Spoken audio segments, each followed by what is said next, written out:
हरिओम। आज हम बात कर रहे हैं पंच महाभूत की। पंच महाभूत जिनसे पूरी सृष्टि का निर्माण हुआ है। सर्वप्रथम जब परमपिता परमात्मा को ये भाव, ये संकल्प उठा कि मैं एक हूं और अनेक रूपों में प्रकट हो जाऊं, यही संकल्प था सृष्टि के आधार में, और इसी संकल्प के आधार पर सृष्टि का बनना प्रारंभ हो गया। सबसे पहला जो महाभूत बना वो बना आकाश। आकाश जो पूरे ब्रह्मांड में फैला हुआ है, और आकाश का जो गुण है वो है शब्द। और हम कान के माध्यम से शब्द को सुनते हैं। तो महाभूत, उसका गुण और हमारी इंद्रिय, ये तीनों जुड़े हुए हैं। तो सबसे पहले आकाश बना, और आकाश के बाद में आकाश से ही उत्पत्ति हुई वायु की।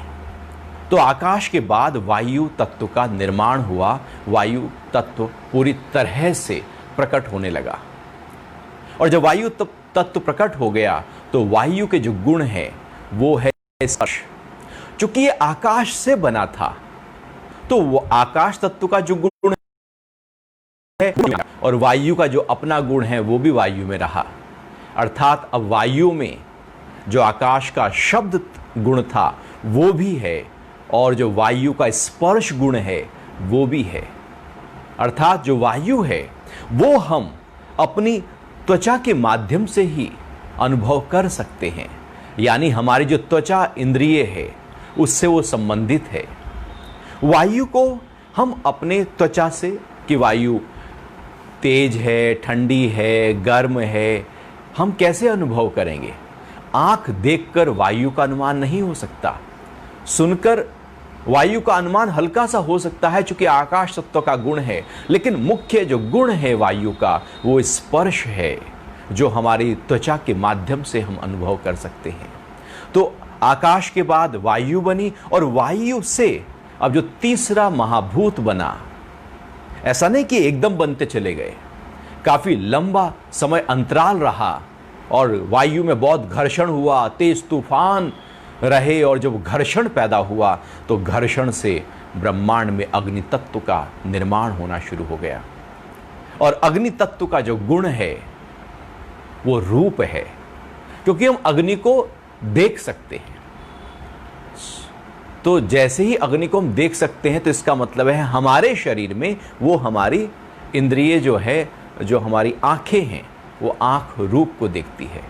तो अग्नि में आकाश का गुण भी विद्यमान है, वायु का गुण भी विद्यमान है, और अग्नि का अपना गुण जो रूप है वो भी विद्यमान है। अग्नि के बाद जब लगातार अग्नि ही धधकती रही, और अग्नि के बाद में जो चौथा गुण बना वो था जल।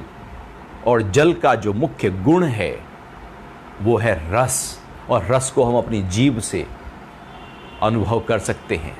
तो जल में जो उससे पहले के जो तीन गुण हैं, आकाश के, वायु के और अग्नि के, वो भी विद्यमान हैं। जल का अपना गुण भी विद्यमान है। और इसके बाद में जो चौथा जो तत्व था, जो गुण था जल, उसके बाद निर्माण हुआ पृथ्वी तत्व का। पृथ्वी तत्व में जो गुण है वो गंध है, और गंध को हम नाक के माध्यम से अनुभव कर सकते हैं। खुशबू है, बदबू है, कैसी गंध है।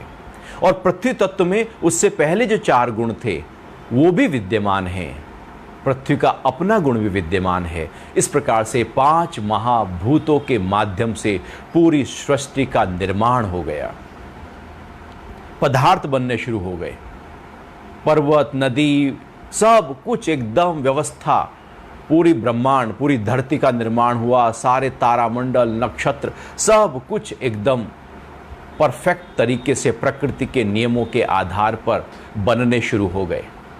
और जैसे ही महाभूत बनने शुरू हुए तो पुरुष का जो आत्म तत्व है उसके संयोग के माध्यम से जो प्राण है, जो जीव है, वो बनना शुरू हुआ। तो हमारा शरीर भी इन्हीं 5 तत्वों से मिलकर बना है। यहां ऐसा कुछ भी नहीं है जो 5 तत्वों महाभूतों के आधार पर ना बना हो।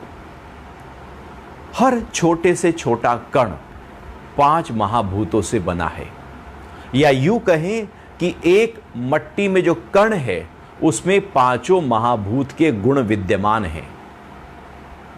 लकड़ी को हम जलाते हैं, उसमें एकदम आग लगती है, मतलब अग्नि पहले से ही उसमें विद्यमान है। 5 तत्वों के गुण हर पदार्थ में विद्यमान हैं। कहीं मात्रा कम है, कहीं मात्रा ज्यादा है, लेकिन विद्यमान है ही है। चूंकि विद्यमान है सब जगह, तो उससे जो बना 5 महाभूतों से ही बना। 5 महाभूतों के अलावा यहां कुछ है ही नहीं। तो हमारा शरीर भी उन्हीं 5 महाभूतों से बना, इसलिए ये 5 महाभूतों से बना हुआ शरीर कहा जाता है। और जब मृत्यु को व्यक्ति प्राप्त होता है तो ये 5 महाभूत अपने अपने महाभूत में जाकर मिल जाते हैं। पृथ्वी, जल, अग्नि, वायु, आकाश, इस प्रकार से ये 5 महाभूत पूरे ब्रह्मांड को और हमारे शरीर को चला रहे हैं। इन 5 महाभूतों को सही प्रकार से व्यवस्था देना हमारा कर्तव्य होना चाहिए। जब ये 5 महाभूत गड़बड़ाते हैं तो शरीर में रोग पैदा होते हैं। क्योंकि 5 महाभूत से बना है, तो 5 महाभूतों का जब परसेंटेज है, जो उनकी क्रिया है, जो उनका सही प्रकार से ऊर्जा है, वो शरीर में सही बहनी चाहिए। और यदि वो शरीर में सही नहीं बह रही है तो शरीर रोग से ग्रसित होने लगता है। तो 5 महाभूतों को ध्यान में रखते हुए शरीर के रखरखाव के लिए प्राकृतिक चिकित्सा का वर्णन वेदों में मिलता है कि ये शरीर जब 5 तत्वों से ही बना है, तो क्यों ना इस शरीर को 5 तत्वों के नजदीक रखो। सूर्य के सामने जाओ, चंद्र के सामने जाओ, नदी में स्नान करो, मट्टी के साथ खेलो, खुली हवा में रहो, इस प्रकार से मट्टी का फिर लेपन करो। इस प्रकार से 5 तत्व जितने अपने इर्द गिर्द रहेंगे, उतना ये 5 तत्वों से बना हुआ शरीर हमारा स्वस्थ बना रहेगा। और जितना हम 5 तत्वों से थोड़ा दूर रहेंगे, फ्लैट में ही रहेंगे, घर के अंदर रहेंगे, मट्टी से कोई हमारा मतलब नहीं है, हमने जूते पहने हुए हैं, मट्टी में खेलना नहीं है, खुली हवा में ज़्यादा जाना नहीं है, सूरज की किरणें लेनी नहीं हैं, तो जब 5 महाभूतों से ये शरीर दूर होने लगेगा, जिनसे बना था उन्हीं से ही दूर हो रहा है, तो बीमार तो होगा ही होगा।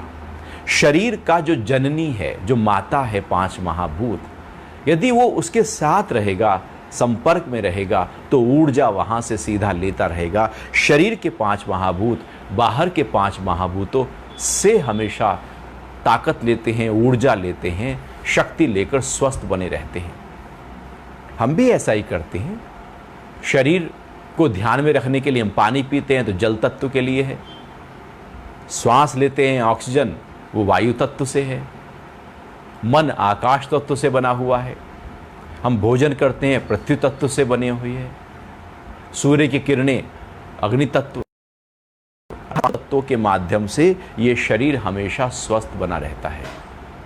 अब हमारी कोशिश हो कि इन 5 तत्वों को ध्यान दें, इस शरीर का रखरखाव 5 तत्वों के माध्यम से करें, और जितना अच्छा रखरखाव 5 तत्वों के माध्यम से हो सकता है, उसके अलावा कोई और तरीका है नहीं। इसलिए हमारी भारतीय परंपरा में, वैदिक परंपरा में प्राकृतिक चिकित्सा मतलब 5 तत्वों के नज़दीक इस शरीर को रखने से शरीर में अनेक प्रकार की व्याधियों को निवारण के लिए जो एक हमेशा से चिकित्सा पद्धति रही है, वो बड़ी महत्वपूर्ण रही और बहुत साइंटिफिक है, बड़ी वैज्ञानिक है। जिनसे बना उन्हीं के नज़दीक ले जाओ। जल तत्व की कमी तो जल में आ जाओ, पृथ्वी तत्व की कमी तो पृथ्वी के साथ आ जाओ। तो बाहर का तत्व अंदर के इस तत्व को ताकत देगा, बल देगा, और जो कमी हो रही है, ऊर्जा डिस्टर्ब हो रही है, उस ऊर्जा को बैलेंस कर देगा और शरीर स्वस्थ हो जाएगा। एक पूरा विज्ञान है, लेकिन हम इस विज्ञान से जब अपरिचित होने लगते हैं तो फिर हम रोगी हो जाते हैं और फिर शरीर को ठीक करने के लिए कुछ और उपाय तलाशने लगते हैं। जबकि आयुर्वेद भी 5 तत्वों को ध्यान में रखते हुए, ज्योतिष में भी 5 तत्वों को ध्यान में रखते हुए, अर्थात भारत की ऐसी कोई परंपरा नहीं है जहां पर इन 5 तत्वों को ध्यान में रखते हुए शरीर के रखरखाव की बात न कही गई हो। इस शरीर में 5 तत्व हैं और ये शरीर 5 तत्वों से मिलकर बना है और 5 तत्व दिन भर अपना अपना काम करते रहते हैं। लगातार काम हो रहा है 5 तत्वों का, चूंकि उनसे बना है तो काम तो वही करेंगे। अब जो 5 तत्वों से शरीर बना है और वो 5 तत्व काम कर रहे हैं, तो जो चीज काम करती है उसका वेस्ट प्रोडक्ट भी तैयार होता है, मल भी तैयार होते हैं। और जब हम सुबह अपनी दिनचर्या देखें तो सुबह जैसे ही हम उठे तो हम कोशिश करते हैं कि चलो हम बाथरूम जाते हैं, तो सबसे पहले हम मल और मूत्र का विसर्जन करते हैं। हमारा जो मूत्र है वो जल तत्व का मल है। जल शरीर में काम कर रहा है, पानी शरीर में काम कर रही है, लगभग 69% जलीयांश है, पूरी बॉडी काम कर रही है। तो उसका जो वेस्ट प्रोडक्ट है वो किडनी, मतलब जो छानने की प्रक्रिया हो रही है, वो यूरिनरी ब्लैडर में आकर जो इकट्ठा होता है पानी, उसको हम पेशाब कहते हैं, उसको हम बाहर निकाल देते हैं। तो जल तत्व का मल हमने सुबह के समय निकाल दिया।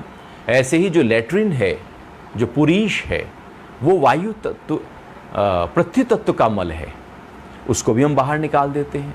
तो पृथ्वी तत्व और जल तत्व मल और मूत्र के माध्यम से उसका जो मल था हमने बाहर निकाल दिया। अब हमने क्या किया कि हमने स्नान किया। अब हम जब नहाते हैं, पानी से नहाते हैं, तो आपने देखा होगा कि कोई नहाकर बाथरूम से बाहर निकले तो बाथरूम बहुत गर्म होता है, एकदम जैसे कोई धधक रहा हो। आप थोड़ी देर रुक जाते हैं और उसके बाद नहाने जाते हैं, क्योंकि नहाने से हमारे शरीर की जो हीट है वो बाहर निकलती है, या यूं कहें अग्नि तत्व का जो मल है, जो एक्सेस हीट है बॉडी के अंदर, वो बाहर निकल जाती है। फिर हम प्राणायाम करते हैं, थोड़ा वॉक कर लेते हैं, खुली हवा में आते हैं, तो वायु के माध्यम से हम जब कार्बन डाइऑक्साइड बाहर छोड़ते हैं तो ऑक्सीजन जो है उसकी मात्रा बढ़ जाती है और वायु तत्व का मल बाहर निकल जाता है। अब रह गया आकाश तत्व। आकाश तत्व का मतलब होता है हमारा मन। मन बुद्धि आकाश तत्व से बने हैं। तो मन में आकाश तत्व के मल की निवृत्ति करने के लिए हम पूजा पाठ करते हैं, मंदिर जाते हैं, मस्जिद जाते हैं, गुरुद्वारा जाते हैं, भजन करते हैं, सत्संग करते हैं, शास्त्र पढ़ते हैं। अर्थात मन में जो नेगेटिविटी है उसको हम बाहर निकालते हैं। अशांति है, असहजता है, तनाव है, ये आकाश तत्व के मल हैं। बिखरा हुआ मन आकाश तत्व का मल है। बिखरी हुई बुद्धि, संशयों से भरी हुई बुद्धि आकाश तत्व का मल है। हम सुबह नित्य प्रार्थना करके इन आकाश तत्व के मल को बाहर निकाल देते हैं। इस प्रकार से सुबह की जो दिनचर्या है वो 5 तत्वों को, उनके जो मल हैं उनको बाहर निकालने की प्रक्रिया है। और यदि ये 5 तत्वों के मल शरीर से बाहर न निकलें, यहीं से ही रोग शुरू हो जाते हैं शरीर में। जैसे व्यक्ति को कब्ज रहे लंबे समय तक, कॉन्स्टिपेशन की शिकायत है, पेट खुल के साफ ही नहीं होता, कभी इसबगोल भुस्सी लेते हैं, कभी आंवला पाउडर, कभी त्रिफला पाउडर, कभी दूध में मुनक्का का सेवन कर रहे हैं, कभी चोकर वाले आटे की रोटी खा रहे हैं, कभी दिन में खूब पानी पी रहे हैं, मतलब पेट खुल के साफ नहीं हो रहा है। इसका मतलब है कि जो पृथ्वी तत्व का मल है वो शरीर में रुका हुआ है। और कब्ज हमारे शरीर के अधिकतर बीमारियों की जननी है। आयुर्वेद में यदि हम देखें या योग चिकित्सा में देखें तो सबसे पहले नाभि को देखा जाता है, पेट को देखा जाता है, पेट की नम्रता को देखा जाता है, मुलायमता को देखा जाता है, दबा कर देखा जाता है और पूछा जाता है कि पेट खुलकर साफ होता है या नहीं होता। अर्थात यदि पृथ्वी तत्व का मल अंदर रह गया है तो वो अब उपद्रव पैदा करना शुरू कर देगा। विजातीय तत्व जो इकट्ठा हो गए हैं वो पूरी तरह से जो बड़ी आंत को गड़बड़ाएंगे और फिर ब्लड में भी वो इम्प्योरिटीज़ आ जाएंगी और पूरे शरीर में फैल जाएंगी। तो कब्ज के कारण से बहुत सारे रोग पैदा होते हैं। बीमारियां या तो पेट से आती हैं या मन से आती हैं। तो सबसे पहले हमें ध्यान देना होगा कि पृथ्वी तत्व का मल पूरी तरह से बाहर निकलना चाहिए, नहीं तो रोग वहीं से ही आएंगे। ऐसे ही जल तत्व को हम पेशाब मान लो किसी का ना सही प्रकार से बन रहा हो, ना निकल रहा हो, प्रोस्टेट ग्लैंड बढ़ गया हो, पेशाब में बंद लग गया हो, या किसी कारण से भी, या पेशाब बहुत ज़्यादा आ रहा हो, तो जल तत्व जब अंदर गड़बड़ाएगा और जो उसका मल है वो सही प्रकार से बाहर ना निकले तो फिर अनेक प्रकार के रोग और पैदा होने लगते हैं। तो कुछ पृथ्वी तत्व से रोग आ जाएंगे, कुछ जल तत्व के मल के कारण से रोग आ जाएंगे। ऐसे ही बॉडी के अंदर यदि हीट बहुत ज़्यादा हो जाए, गर्मी ज़्यादा हो जाए, आप नहाए नहीं, तो एक अंदर चर्म रोग पैदा होने लगेंगे, रक्त रोग पैदा होने लगेंगे, पाचन तंत्र गड़बड़ा जाएगा। चूँकि एक्सेस हीट होने पर पूरे शरीर में जो चयापचय की क्रिया है वो इम्बैलेंस होनी शुरू हो जाएंगी। इसलिए नहाना और अच्छे पानी से नहाना, गर्मी में ठंडे पानी से नहाना, थोड़ी देर तक नहाना, जिससे शरीर की सारी हीट बाहर निकल जाए, वो बहुत ज़रूरी है, नहीं तो रोग वहीं से ही पैदा होंगे। ऐसे ही यदि कार्बन डाइऑक्साइड अंदर रह जाए, ऑक्सीजन आप ले ही ना ज़्यादा, तो हमारे सेल्यूलर लेवल के ऊपर वो डैमेज होने शुरू हो जाएंगे, जल्दी मरने शुरू हो जाएंगे। सही प्रकार से जो संस्थान हैं, जो एंडोक्राइन ग्लैंड्स हैं, जो सिस्टम्स हैं, वो काम नहीं करेंगे, क्योंकि ऑक्सीजन की सप्लाई ब्लड के माध्यम से पूरे शरीर में सही प्रकार से पहुंच नहीं पा रही है। तो यदि CO2 शरीर के अंदर बढ़ जाए तो भी अनेक प्रकार के रोग पैदा हो ही जाएंगे, और ब्रेन सेल्स तो बहुत ज़्यादा मर जाते हैं, क्योंकि सबसे ज़्यादा ऑक्सीजन तो हमारे ब्रेन को चाहिए। इसलिए हम सुबह में प्राणायाम करते हैं। और यदि पांचों तत्व जो है, जो आकाश तत्व है, उसका मल ना निकले, अर्थात तनाव, क्रोध, चिड़चिड़ापन, उद्विग्नता, जल्दबाजी, घबराहट, भय, बेचैनी, तुलना, अपेक्षा, इच्छाएं, ये सारे आकाश तत्व का मल है। यदि वो बाहर सही प्रकार से ना निकले तो मन के अनेक प्रकार के रोग पैदा होने लगते हैं। ये जो अनेक प्रकार के रोग हैं, मानसिक रोग जो पैदा हो रहे हैं, आज सबसे बड़ी समस्या इन्हीं रोगों की है। हम सब कुछ करके अपने शरीर को फिट कर लेते हैं, लेकिन ये जो मन पर हम ध्यान नहीं देते, चूँकि हम प्रार्थना आज खुलकर नहीं करते, सत्संग भी आधे अधूरे मन से होता है, भजन, पूजा पाठ वो भी जो हम करते हैं उसके पीछे भी हमारा स्वार्थ छुपा होता है, मंदिर जाने पर भी कहीं ना कहीं स्वार्थ होता है। अर्थात मन की शुद्धि के लिए जब प्रार्थना नहीं हो रही है, वो भी स्वार्थ पूर्ति के कारण से हो रही है, तो वो जो मल था आकाश तत्व का वो तो अंदर ठहर गया। और मानसिक रोग आज सबसे ज़्यादा इसलिए पैदा होते जा रहे हैं क्योंकि ये जो प्रार्थना है वो कहीं जीवन से कम हो रही है। दिखावे के लिए बहुत है, दिनचर्या का एक अंग है इसलिए जाते हैं, लेकिन मल की निवृत्ति के लिए नहीं जाते। यदि ये पक्का हो जाए कि मन में जो भी विकृति है, जो भी रोग हैं, जो भी हलचल है, अशांति है, मैं ध्यान के माध्यम से, सत्संग के माध्यम से, भजन के माध्यम से उसको निवृत्ति करूंगा और अपने आप को शांत, स्थिर, एकाग्र करके अब जब लौटूं और फिर दिनचर्या में जाऊं तो बात कुछ और होगी। तो मानसिक रोग पैदा होते हैं जो आकाश तत्व का मल है उसकी निवृत्ति से प्रकार से ना हो। अर्थात इस प्रकार से हमारे शरीर में 5 महाभूत से बना हुआ ये शरीर, और देखो 5 महाभूत हो गए और 5 उनके गुण हो गए, 5 हमारी ज्ञानेंद्रियां हो गई, 15 तो ये ही हो गए, और शरीर बना है 24 तत्वों से। 5 कर्मेंद्रियां हैं जिनसे हम कर्म करते हैं, बोलना, हाथ, पैर, गुदा और उपस्थ, तो 20 तत्व हो गए। मन, बुद्धि और अहंकार और जो प्रकृति, इस प्रकार से 24 तत्वों से ये पूरा शरीर बना है। और जो पुरुष इसमें आ जाता है तो उससे फिर पूरा जीवन चलने लगता है। तो यदि हम 5 तत्वों को ध्यान देना शुरू करें, 5 महाभूतों को शरीर के अंदर और उनके मलों को निकालने की और ध्यान देना शुरू करें तो हमारा शरीर भी स्वस्थ रहेगा, हमारा मन भी स्वस्थ रहेगा और हमारी बुद्धि भी बहुत ही सूक्ष्म होने लगेगी, या यूँ कहें कि विवेक जागने लगेगा। तो ज़रूरी है अपने शरीर को 5 महाभूतों के साथ रखना, उसमें रहना, उनकी आपूर्ति करना। इसलिए ज़्यादा पानी पीने की बात की जाती है क्योंकि जल तत्व बढ़ जाए। इसलिए हरी सब्जियां सीधा लेने की बात की जाती है कि जो पृथ्वी तत्व का जो पोषक तत्व हैं बिना पकाए, इसलिए फल ज़्यादा, कच्ची सब्जी जैसे सलाद का प्रयोग ज़्यादा, कि पृथ्वी तत्व के जो गुण हैं वो सीधे हमारे अंदर आ जाए। इसलिए सनबात, सूर्य के सामने बैठने की बात होती है, पूर्णिमा में चंद्रमा के सामने बैठने की बात होती है। इसलिए खुली हवा में जाने और नदी, तालाब और इस तरह से नहाने की बात होती है, क्योंकि ऐसा करने से शरीर पूरे यौवन पर आ जाता है, पूरी तरह से खिल जाता है, खुल जाता है, वो एकदम स्वस्थ होने लगता है। ऐसे ही जैसे आप कहीं भी घुमाओ लेकिन आपको आनंद अपने घर में आएगा।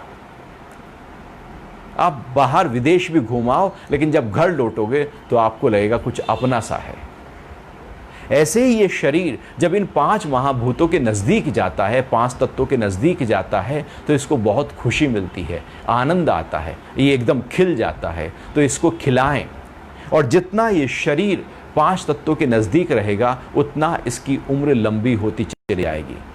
शरीर की आयु को लंबा करने के लिए 5 महाभूतों के नज़दीक रहना जरूरी है।